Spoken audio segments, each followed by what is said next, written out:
Hi, Coach Shawn here. Most people think narcissists are easy to spot.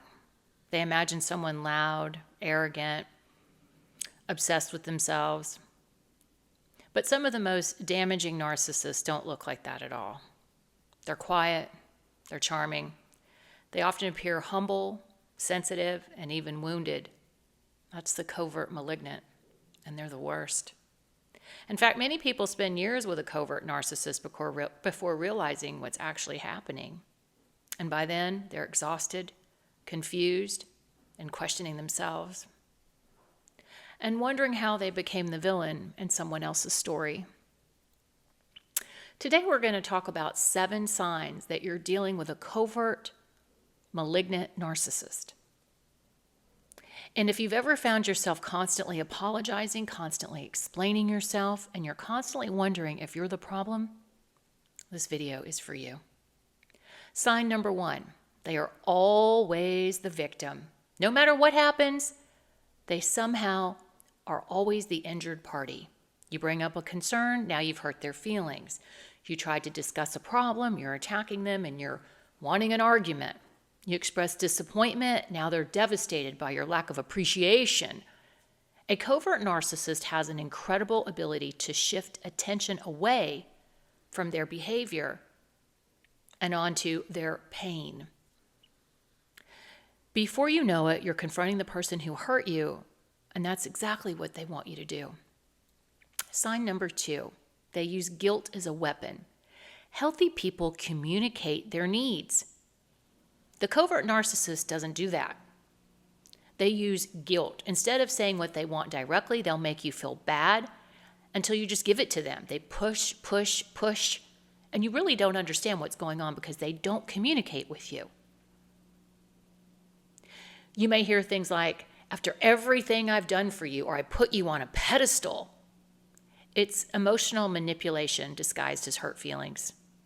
Over time, you stop making decisions based on what's healthy for you, and you start making decisions based on avoiding their disappointment. Sign number 3, they give you the silent treatment, and that looks different. It might not mean that they don't speak to you at all, but they know that you're hurting, and they know that you want a conversation, and God forbid they should give it to you and settle. They don't want to do that because they're sick. Conflict requires communication. Covert narcissists often prefer punishment. When they're upset, they may withdraw, ignore texts, refuse to engage, or act as though you don't exist. This isn't healthy. It's not emotional regulation. It's control.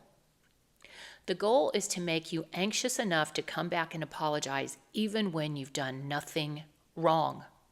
And sadly, it works. Most people eventually surrender just to end the discomfort.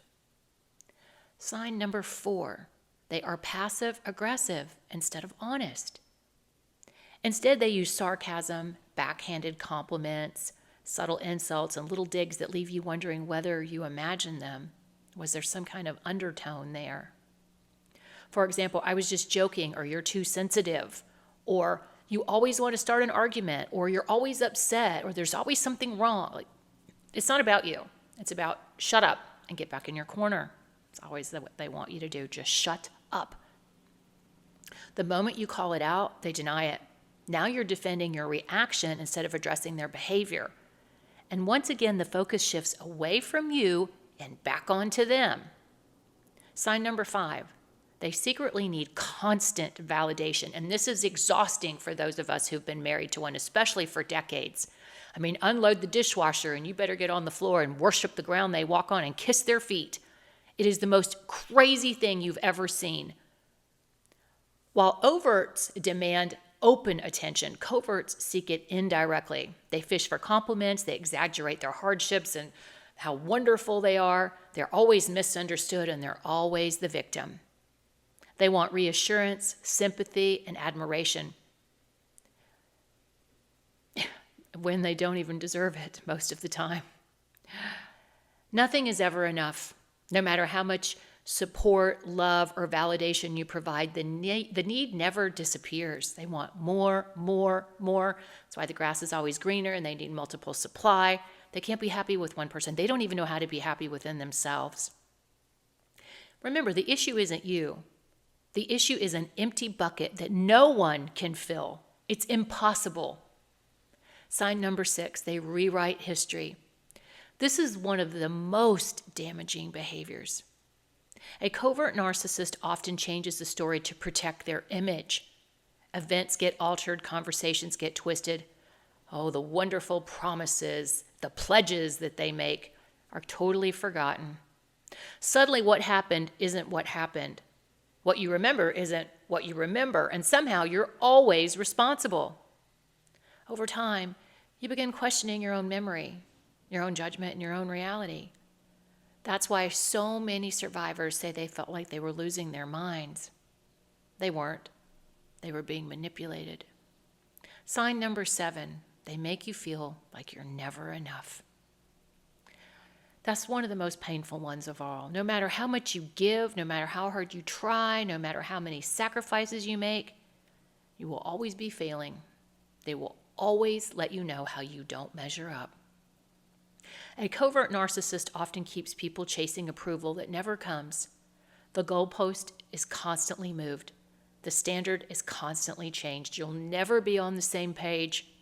After a while, you won't even be in the same book. And because you're focused on earning their love, you don't realize you stop asking what you deserve, and you're so focused on them.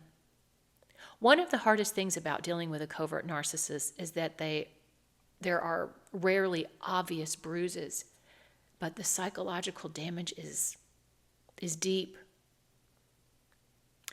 It's confusion, self-doubt, walking on eggshells, feeling responsible for someone else's emotions, and questioning your own reality. And because covert narcissists often appear kind, wounded, or misunderstood to everyone else, victims suffer in silence. People don't see what happens behind closed doors, but you know because you lived it. If any of these signs sound familiar, I want you to know something. You're not crazy. You're not too sensitive, and you're not responsible for fixing someone else's standard of being completely unaligned with you and misunderstanding you. Healing begins the moment you stop trying to convince them of your worth and start valuing yourself, and I know how hard that is. If this video helped you, leave a comment below and tell me which sign hit the hardest for you. And if you're struggling to overcome narcissistic abuse, parental alienation, or a trauma bond, please consider joining my weekly support group or speaking with me one-on-one. There is hope, there is healing, and there is life after this. Coach Shawn, I'll see you in the next video.